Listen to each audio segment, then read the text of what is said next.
जय Hind friends, good morning. जैसा कि आप सभी लोग जानते होंगे कि मध्य प्रदेश के अंदर एमपीपीएससी के लगातार पदों के जो है घटते हुए क्रम को देखा जा रहा है। तो यहाँ पर जो है मध्य प्रदेश हाई कोर्ट का जो है डिसीजन क्या आया हुआ है इस बात को लेकर कि मध्य प्रदेश के अंदर 2019 से लगभग पद जो है एमपीपीएससी के अंदर आने वाली जो है भर्तियों की और पोस्ट की जो है लगातार संख्या जो घट रही है, उसके अनुसार क्या 2024 में आने वाली 2025 में आने वाली वैकेंसियों की क्या संख्या घटकर 32 पोस्ट आने की कितनी आशंका जनाई गई है। क्योंकि जिस प्रतिशत के हिसाब से, जिस परसेंटेज के हिसाब से 2019 के अनुसार और 2024 में जाकर जो लगभग 110 वैकेंसियाँ लास्ट में हो गई, तो इस तरीके से अगर इस 33% के अप्रोच से जो भी प्रतिशत लिया जा रहा है घटने का जो है क्रम है, उस क्रम से अगर घटते हुए जो वैकेंसियों को देखा जाए तो 2025 में आने वाले नोटिफिकेशन के अंदर लगभग जो है 23 वैकेंसियाँ आनी चाहिए, है ना। यहीं पर हम इसके बारे में बात करेंगे।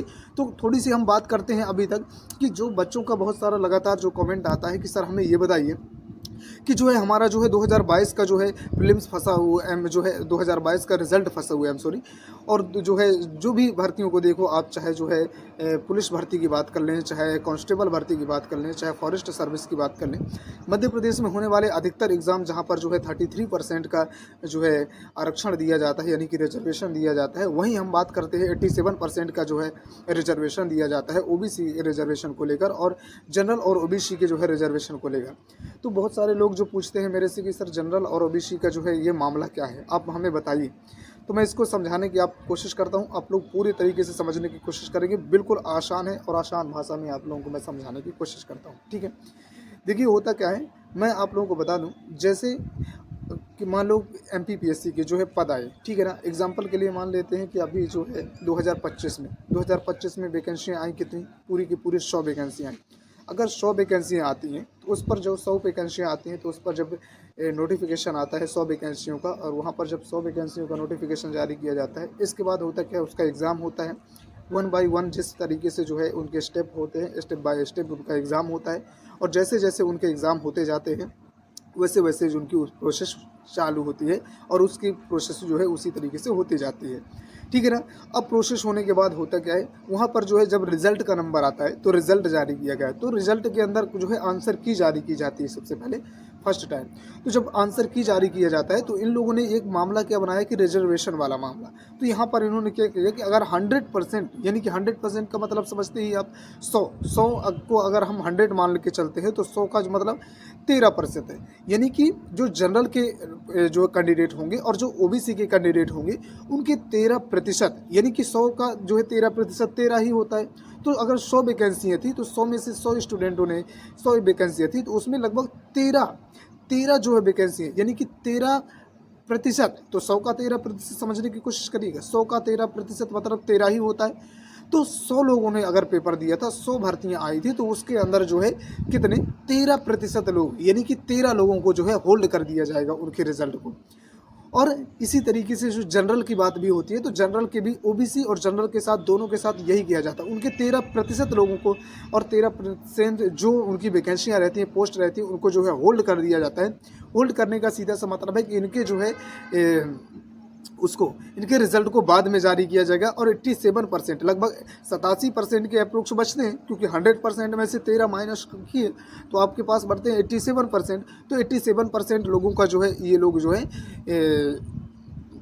जो है रिजल्ट जारी कर दीजिए, आंसर की जारी कर देते हैं। बात ये होती है यहाँ पर, तो आपने समझ लिया कि 13% और 87% का मामला क्या है। अब ये जो जब कोर्ट में जाता है, अभी आप लोग ने देखा होगा कि 2022 वाला जो है मामला जो है गया हुआ था, 2020 वाला मामला गया हुआ था कोर्ट के अंदर। तो जब मध्य प्रदेश हाई कोर्ट के अंदर ये केस गया तो उन्होंने कहा कि हमें आप ये तो बताइए कि किस फार्मूले के अनुसार आप ओबीसी और यूआर, यानी कि जनरल को आपने, है ना, जो कैटेगरी जो है दी है, तो उन कैटेगरी के अंदर आपने किस तरीके से, आखिर कौन सा फार्मूला आप यूज करते हैं, आप हमें बताइए कि आपने 13% लोगों को जो है रिजर्व कर होल्ड करके रखा है, और बाकी लोगों को रिजर्वेशन होते हुए भी उन्हें जो आपने जो है उन्हें जो है स्वीकृति दे दी कि आप जो है पद को ग्रहण कर सकते हैं, आपको जो है ज्वाइनिंग दी जाएगी। ऐसा कैसे हो सकता है दोस्त? आप मुझे बताइए, क्या अन्याय नहीं है? जो लोगों ने साथ में फॉर्म भरे, जो लोगों ने साथ में उतनी मेहनत की और जिन लोगों ने उतने साथ में पेपर दिए और पेपर देने के बाद भी उनका रिजल्ट आया, तो केवल और केवल इस बात पर कि रिजर्वेशन के कारण, अगर आपका रिजर्वेशन नहीं होता तो क्या उन्हें जॉब नहीं मिलती? तो केवल और केवल रिजर्वेशन मात्र के कारण, आपकी इस लुच्ची लफंगी पंथी के कारण और बच्चों के जीवन को बर्बाद करने का आप लोगों ने क्या जिम्मा उठा लिया है, हैं? क्या सरकार ने आज तक सोचा? सरकार ने, जब आप मुझे बताइए कि जब इनके इलेक्शन की बारी आती है तो चाहे दुनिया में कुछ भी होता हो तो उसको उसको जो है रोक दिया जाता है। आप लोग बताइए कि जब लोकसभा के चुनाव थे भारत के अंदर, हाल ही में जो है अभी जो है संपूर्ण हुए हैं, उनकी अगर बात करें, यानी कि जिसके बात करते हैं, कुछ लोग बोलते हैं मोदी जी वाले, वही वाले चुनाव, ठीक है ना? तो उनके इलेक्शन की बात करें तो उनके इलेक्शन थे, तो आप लोगों का एग्ज़ाम कब था, हैं? 2024 का एमपीपीएससी का प्रीलिम्स का होने वाला एग्ज़ाम कब था? तो इसका एग्ज़ाम अप्रैल के महीने में होने वाला था ना, अप्रैल के महीने 14 या ऐसा, मेरे को डेट कंफर्म नहीं है, लेकिन उस टाइम पे जो होने वाला था। लेकिन इनके इलेक्शन होने थे, इसीलिए एमपीपीएससी के एग्ज़ाम को जो है टाल दिया गया और आचार संहिता को लागू कर दिया गया मध्य प्रदेश के अंदर। जब आचार संहिता को लागू कर दिया तो यहाँ पर आपके लिए तो सब कुछ होता है, आपके लिए तो सब कुछ होता है, क्योंकि आप ही की सरकार है, आप ही को नियम और कानून लगाने हैं, लागू करने हैं, तो आप कुछ भी कर सकते हैं? और हमारे जब एग्ज़ाम थे तो हमारे एग्ज़ाम को निगलेक्ट कर दिया गया, साइड में कर दिया गया। मतलब आपके जो है इलेक्शन हो समय से, आपको इस बात के लिए मंजूरी भी नहीं, आपके इलेक्शन हो समय से, आपका नोटिफिकेशन आए समय से, है ना, आपका इलेक्शन हो भी समय से हो। लेकिन अगर बच्चों की बात आए तो बच्चों का ना तो नोटिफिकेशन समय से आए, ना तो उसके जो है पेपर हो समय से, और पेपर अगर हो भी जाते हैं तो उनका रिजल्ट समय से जारी नहीं हो, और अगर रिजल्ट भी जारी होता है तो वहाँ पर कोई आरक्षण फंस जाता है, कोई 13% का आरक्षण, कोई 13% का जो है आरक्षण, तो कोई जो है 87% का आरक्षण। अब क्या करे बच्चा, कहाँ जाए? आखिर उसकी मरण है ना बच्चों की। बच्चे आखिर करे तो करे क्या जीवन में? आखिर देखिए, आपको लगता होगा ना, जो बच्चे थोड़ा सा भी पढ़ाई लिखाई कर लेते हैं, उन्हें लगता है कि हम क्यों आखिर अपने जीवन को बर्बाद करें, शायद थोड़ी और मेहनत कर लेते हैं, शायद हमें जो है सफलता मिल ही जाए। लेकिन उन्हें क्या पता कि आप लोग की इस चापलूसी की वजह से, भारत में इस सरकार की चापलूसी की वजह से जो है भारत के जो है बच्चों का जीवन उनका खराब हो जाएगा। क्या उन्हें इस बात का जो है सोचा भी नहीं उन लोगों ने, हैं? और जिस बात के लिए जिन युवाओं की आप बात करते हैं, जिन देश के युवाओं की बात करते हैं, आपके इन देश के युवाओं के बिना जो है देश आगे नहीं बढ़ने वाला। ये देश ही है इनकी शान, देश की ये बच्चे ही है देश की शान, ये मध्य प्रदेश की शान है, मध्य प्रदेश के युवा, उनकी जो है आप बात करते हैं। लेकिन उनके बारे में आप एक रत्ती का सोचते हैं क्या? अगर सोचते होते ना साहब, तो आज आप इस तरीके से नहीं करते होते। क्योंकि जहाँ पर जो है बच्चों का, जो देश का भविष्य है, आने वाले देश के भविष्य को जो है बनाने के लिए जो बात करते हैं, तो आप लोग तो उनकी जो है पीढ़ियों को हमेशा हमेशा के लिए मिटा देना चाहते हैं, हैं? यही कारण है भारत देश के अंदर की साहब, कि जो गरीब है वो और गरीब होते जा रहे हैं, और जो अमीर है वो और अमीर होते जाते हैं लगातार।